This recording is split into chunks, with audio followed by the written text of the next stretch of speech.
Hello, class 11th student. Today again I am going to start chapter index numbers from your book Statistic for Economists.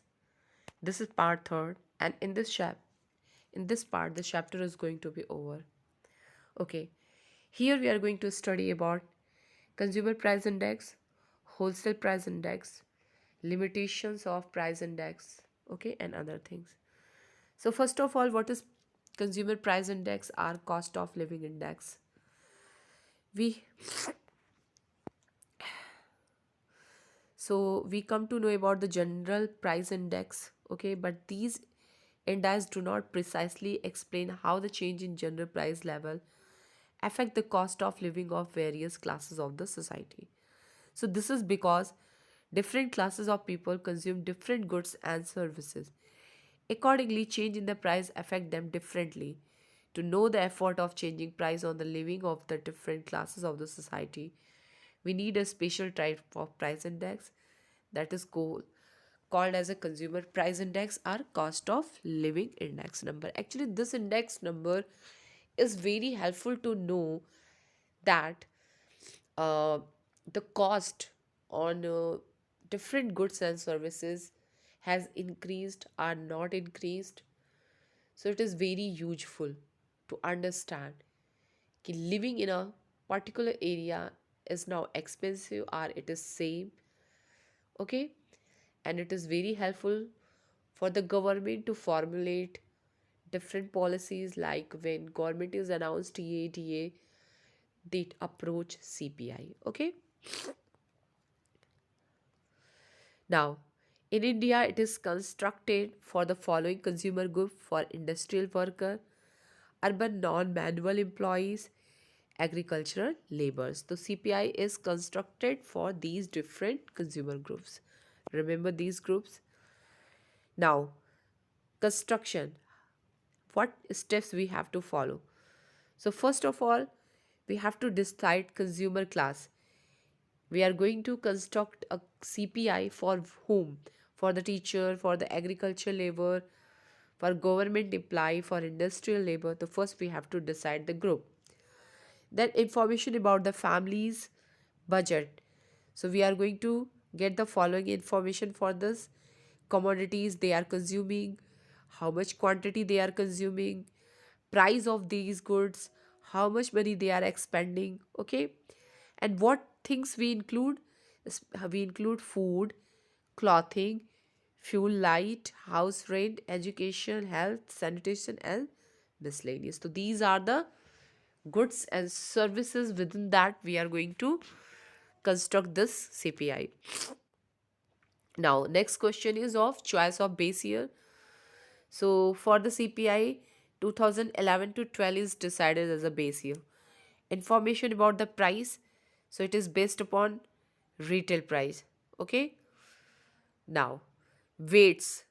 So, the importance of various item for the different classes of the people is different.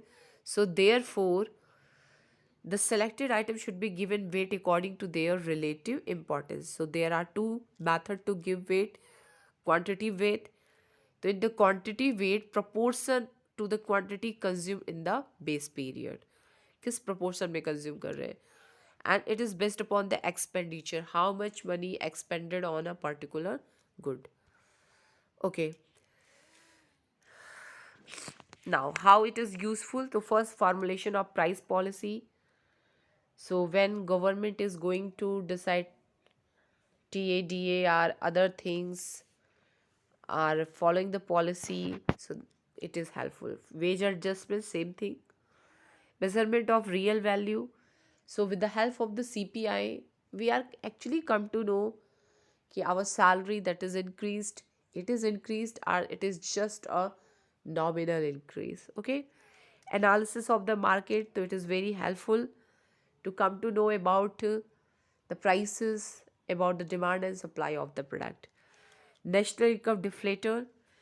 So it is helpful, use as a deflator of the national income. Here we are able to eliminate the price effect.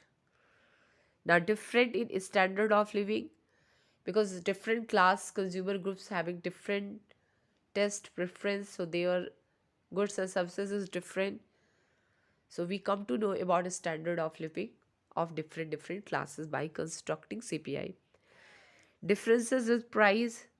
So this is one more difficulty. Price, if retail price, and retail price is change place to place. So this is the second difficulty. Difference in the proportion of expenditure. So it is not that key if two people are earning the same money, they are going to expend in the same manner. It depends upon their taste and preference. So this is the another difficulty. Now come to the wholesale price.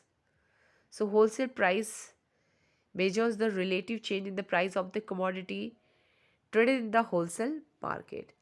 So the year 11 to 12 is used as a base year. So commodity group is basically divided into three parts. Primary article, it includes 170 commodities and it is given 22.26 weight.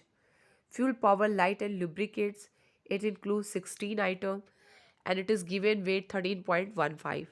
Manufacturing, it includes 564 items and it is given 64.23 weight. Now, uses of wholesale price index. So, forecasting demand and supply with the help of the wholesale price index, we are able to understand which type of goods demand is increasing. Next is estimation of monetary value and real value. So, it is very helpful to know कि there is increase in the monetary value or there is real increase, okay, in national income. So real aggregation of the current year, this is the equation. Now this is very important point, indicator of rate of inflation. So wholesale price index explain about rate of inflation. Inflation and rate of inflation both are different thing. Inflation is related to increase in the price for a long period of time and rate of inflation is related to per week. Okay, so we calculate it per week. So how it is calculated? The wholesale price index is prepared for every week, remember. For 1 week wholesale price index is A1, for week 2 A2. Then the rate of inflation week 1 week 2 would be estimated as A2 minus A1 upon A1 multiplied by 100. So here is given one example. Price index for week is 200, for the second week is 250. The rate of inflation क्या होगा? 250 minus 200 upon 200 multiplied by 100. So when we get subtract, we get 50. So 50 upon 200 multiplied by 100. Okay, so we get 25%. Now inflation and index number. Index number is very helpful. Rate of inflation is very helpful to come to know about the inflation. If prices generally increase throughout the year, continuously and persistently, so this is the condition of inflation. Inflation is the condition that exists because of excess demand. Okay, when economy is not able to fulfill the demand as people want to purchase. So what is written here? Inflation is described as a situation characterized by sustained increase in the general price level. A small rise in price or irregular price does not called inflation. So inflation is only when there is a regular continuous increase in the price level. Okay, so persistent is the very important. Now wholesale price index is the most widely used price index to know about rate of inflation. It is only general index capturing price movement in a comprehensive way and indicate movement of the price in all the trade and transaction. WPI is available on weekly basis with the shortest possible time lag of 2 weeks. Due to all these attribute, WPI is the most common accepted measure of inflation. Now fall in the rate of inflation. If rate of inflation will fall, it does not fall means that inflation is going to decrease. It is just about the rate of inflation. Okay, so what is given here? Within the year, rate of inflation may increase or decrease. It only implies that increase or decrease in the pace of inflation. Okay, not in inflation. So remember this point. Thank you for today.